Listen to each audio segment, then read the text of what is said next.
Greg, thanks for giving us some time while you're here in Australia to share some insights into global small caps for the Pinnacle Investment Summit 2023. Thanks for having me, Jared. Now let's do the quick elevator pitch. Who is Langdon Equity Partners?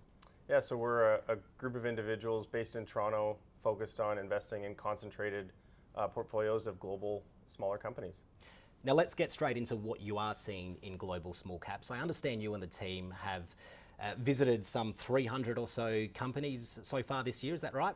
Yeah, in the last 12 months, actually closer to 600 meetings broadly, but Wow. 375 different companies. And that's across North America and Europe? As well as Asia, yep. So I'm interested in hearing what you're seeing and hearing on the ground, as opposed to what someone like me is reading in the headlines.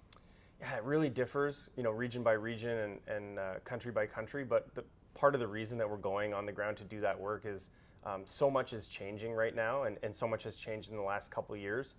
We learn a lot about companies in periods of stress, and typically we'll only invest in businesses where we've kind of witnessed them or been able to evidence how they performed through these more difficult periods. So we love periods like this because it allows us to test our assumptions about companies real time.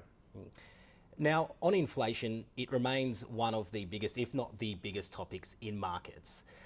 I'm interested in your views on small caps as an asset class and how they perform in a higher inflation environment. I have seen a great chart that you and the team have produced on this, which we might bring up now.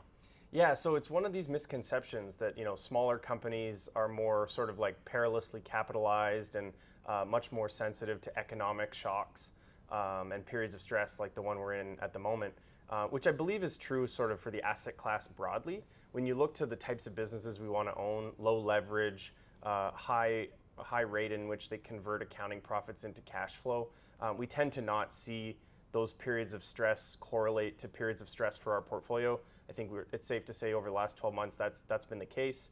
And so, inflation is still, everywhere and very topical. But we've actually seen it probably more as a benefit to a lot of our businesses that have pricing power and are able to charge further for the services or goods that they provide to their customers. And because they don't have the really aggressive balance sheets we call leverage, a performance enhancing drug, it is a real challenge when you've got 3, 4, 5 turns of debt and the funding of that debt is now 7% and not 2%. We just haven't seen the negatives, but we've actually benefited from a lot of the positives that inflation has brought. Well, let's get into the portfolio. You run a high conviction portfolio, usually around 25 to 40 stocks. How are you thinking about portfolio construction in the current market? And I guess what is the team focusing on when they're selecting stocks in this market? Yeah, so we're able, as I said earlier, to test a lot of our concerns real time. Pretty much in the last couple of years, everything that could go wrong has gone wrong. We've seen rapidly rising freight rates. We've seen wage inflation. We've seen stress in the consumer pretty much in every developed country globally. Housing markets that have corrected.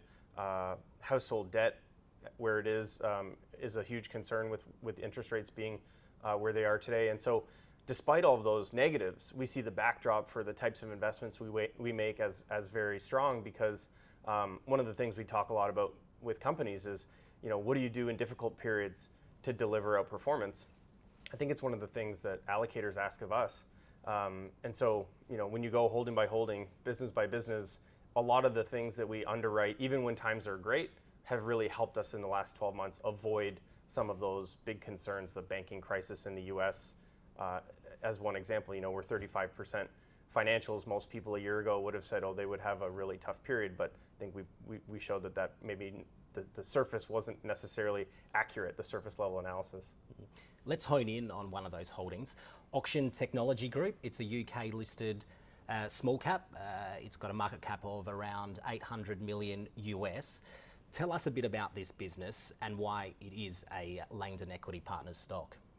Well, pretty much any business that most people haven't heard of is fair game for us as investors.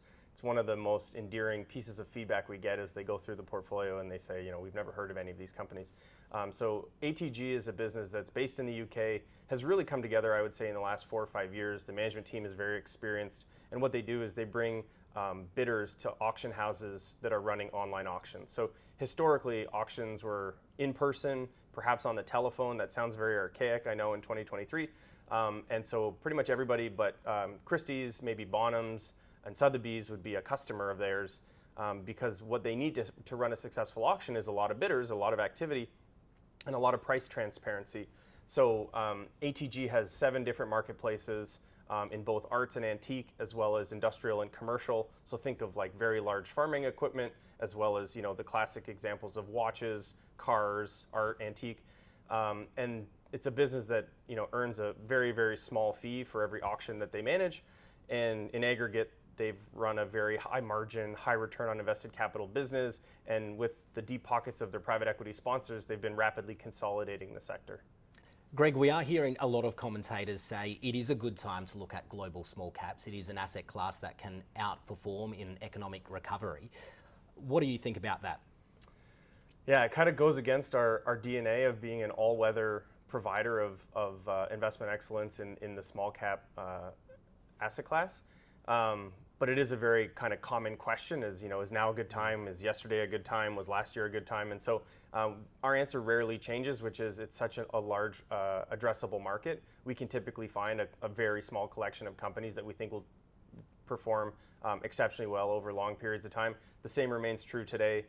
They don't look like the companies we probably would have owned 3 or 4 years ago, because the world has changed quite significantly. But we do think there is a bit of a tailwind, let's call it economically or at a macro level, where the biggest damage from higher rates has been done. But I think there's a lot of fallout to come from that. The businesses we own are far more resilient, have much higher operating margins, and are much more capable of converting their accounting profits into cash, as I mentioned. So we think the backdrop for our type of investing remains really attractive, and we actually prefer the environments like we're in, where the delta between good and bad outcomes is very, very wide. All right, let's bring this all together. To close out, what do you see as the bottom line for investors when considering portfolio construction or asset allocations in the coming year?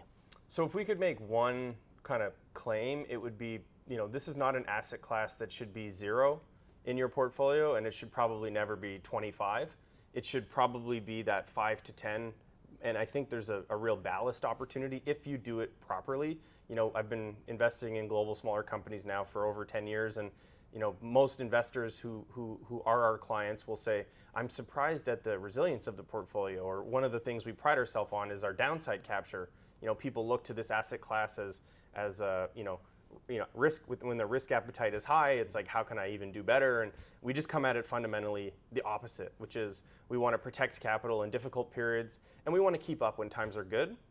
We think we're in one of those periods where our ability to differentiate in protecting capital is upon us. And if we could just give one message, it would be, small cap doesn't need to mean beta if you do it properly. Greg Dean, the founder and lead investor of Langdon Equity Partners, thank you. Thank you.